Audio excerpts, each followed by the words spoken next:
Hakuna ndoa hawajawahi kukosana. Nyosha mkono hapa tukushangae. Ukiona pia mkosani, nyie wote hamna akili. Sababu pia kukosana ni aina ya akili. Mwenzio akikosea, lazima utamkosoa. Na ukimkosoa, mwanadamu hataki kukosolewa, atashituka. Kwa mtajikuta tu kuna mahali hamjaelewana. Wakati mwingine naogopa kuambia maneno mengine huenda nikakupoteza. Wakati mwingine kuvurugana ni aina kwamba mna akili humo ndani. Akili ziko sawa. Yaani mkiona hamkosani kutoka Januari mpaka Disemba, muende hospitali pia. Yesu! What do you say? Mkapima akili kwamba hivi tuko sawa kweli? Jesus! Maana yake yani mapungufu ya mwenzio uyaoni. Hata yeye ya kwako hayaoni. Yes. Yani hawezi hata kukufokea, hawezi hamko sawa. Hamko sawa. Walio sawa kuna wakati wanavurugana. Na hata mkivurugana, sometime msiseme shetani, sometime msema akili zinapimana. Kwamba hiki kinachofanyika sio sawa. Ogopa kijana ambaye anajiunga na kanisa. Leo anataka kukuoa, huyo muongo. Hajakaa hata miaka miwili mingapi afundishwe neno, anataka kuoa. Mimi ni Mkristo mwenzako, Mkristo mwenzako. Kuanzia lini? Toka jana. Acha kusema ulikosea kuchagua. Acha kusema huyo sio mpango wa Mungu. Mungu alimdirect huyo kiumbe kwako. Hapana. Wewe ndio the right person. Wengine wangemuua na shoka. Allah. Allah. Wengine wangemudivorce. Wewe mpaka unapambana naye, hiyo ni saizi yako. Yaani ufike mahali wakati mwingine usumbufu wa mkeo, usumbufu wa mume wako, useme, "Ai, Mungu fundi." Mungu fundi kweli. Aliona kama mwanaume kasumbufu huko watakanywesha sumu, huko watakaua, akakaleta kwangu.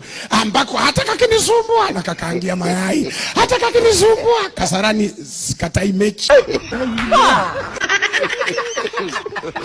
God have mercy upon us. Very interesting.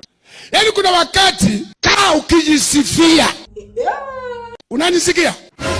Yaani kuna wakati ujisifie, yaani useme, Baba, nakushukuru. Kwa sababu haka kamama nisingekaoa mimi, wangekaoa wengine, wangemaliza meno yote ya reception. Yesu! What do you say? Wangekuwa wameshakatandika mangumi kila siku. No, they will go keep you away. Lakini mimi aka saizi yangu. Asante Yesu. Kamebeba na hela kwenye mfuko wangu kametumia. Ai, Baba unajua nitazipata zingine za kulipress. Wengine wangekapeleka kituoni haka. Yaani unajisifia kwamba huyo aliletwa kwako kichaa msumbufu na serikali ya mbinguni kaona akikaa kwako atakuwa salama. Halo. Anandoa mgonjwa wako anaendeleaje? Sorry. Unasemaje? Huyo saizi yako sio saizi yako? Hebu niambie kwa usumbufu wa huyo mwenzako, unafikiri angeolewa na watu wengine, divorce singehusika? Kuna vitendo vingine amekufanyia vibaya, lakini mpaka leo unavumilia. Wenzako wange give up. Mtunze huyo kichaa wa mbinguni. Mbingu zimekuaminisha, zikakukabidhi mikononi mwako. Hapo nakubaliana na Mgogo 101%. There is no way mtaishi na mtu, wewe ni bibi na bwana, alafu ati mseme mnaishi tu vizuri bila kukosana. Hiyo itakuwa total madness. Anasema lazima mpimane faith. Lazima kuna mtu atafanya kitu yenye kufurahishi. Na kwa sababu akili yako ni mzuri, lazima umkosoe. Na wakati utamkosoa, mtakosana kido. So Mgogo anasema there is no way a couple can live for a year without disagreement. Hapo nakubaliana naye. Mtu anaweza kukasirisha kwa njia yote ile. Mpenzi wako hata anaweza haribu hewa, mwingine anaweza haribu vifaa vyako, mwingine anaweza fanya mambo inakukasirisha. Na wakati uta complain ama wakati uta respond, lazima pia atakasirika na huenda mtavuruga na kido. So there is no way mtakaa tu hivyo ati nyinyi mko tu happy all throughout. lazima kutakuwa na disagreement. Na in case mko tu happy throughout, jua kuna mmoja wenu ni mwendazimu, arealize makosa ya mwenzake. Mama kana tamaa utafikika na pepo. Mbavu sana wewe. Yani kila nguo kanunue, kila hiki kanunue. Vile kuna sura ngumu. Ututu bibi kakipata hera alafu wewe huna hera. Hakakumbuki kwamba na wewe ulikavumilia wakati wewe ukiwa na hera. Kenye kakipata hera. Kuna tumama hatari. Kana kiburi hako. Wewe umelaniwa na yako itakuchinja. Kenye kanaheshimu wachungaji tu. Mwaka nilikuwa nioe. Wacha hiyo mchazoma. Lakini sijapata mtu wa kuoa. Wacha hiyo. Najua mapenzi ni roho. Wakati nilioa Betty Bayo tulipatana tukapendana.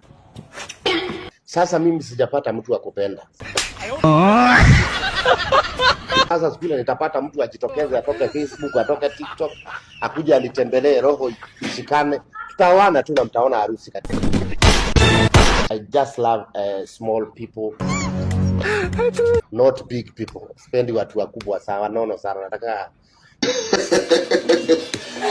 na mimi ni mnono sasa, plus mnono mwenzangu, itakuwa mission impossible.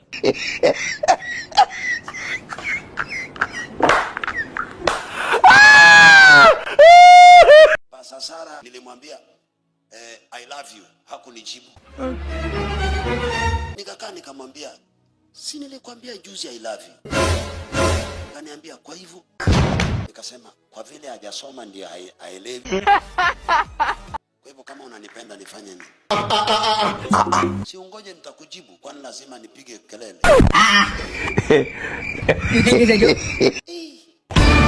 What? Miezi mingapi? Anijibu. You think say they wise? Namfuata lakini na keep distance. Uenda pia unaweza pigwa. Hiyo ni kawaida. Bibi anaweza lishwa miaka 50 na bwana yake. Hakuna hata jirani hasikii hiyo maneno. Kwa sababu bwana ako na pesa. Lakini wacha bwana asote siku 2. The third day hata anaweza patikana kwa gazeti. Anaweza patikana kwa gazeti ameprintiwa hadi wameandika bankrupt. Kwa sababu unajua nini? A woman anasikianga uchungu sana akispend. Aende tu yani ati spoil tu boy child. Hiyo lazima itakuwa taarifa. Though sio wote, there are some of them wenye ni wazuri, but a small percentage. Unaweza kuwa umespend kwa a woman for over 10 years. Kazi ipotee tu abruptly. Akulisha siku 2, siku ya 3, ploti mzima inajua, area mzima inajua. Hata unaweza sikia amepiga simu kwa redio amesema, amekupost online, wamekujadili. So sijui shida huwa wapi. Lakini narudia, sio wote, but a good percentage of them ni traitors. They can't feed a man while wameshut up their mouth. Lazima watangaze mazee. Lazima area ijue, lazima hata mabeshti zake wajue analisha mtu. Hiyo ndio tofauti yetu na women. Anyway, wewe sijui wewe uko kategori gani? Uko ile kategori ya kutangaza ama uko ile kategori ya kucheza chini hadi mzee apate janta, life irudi venye ilikuwa?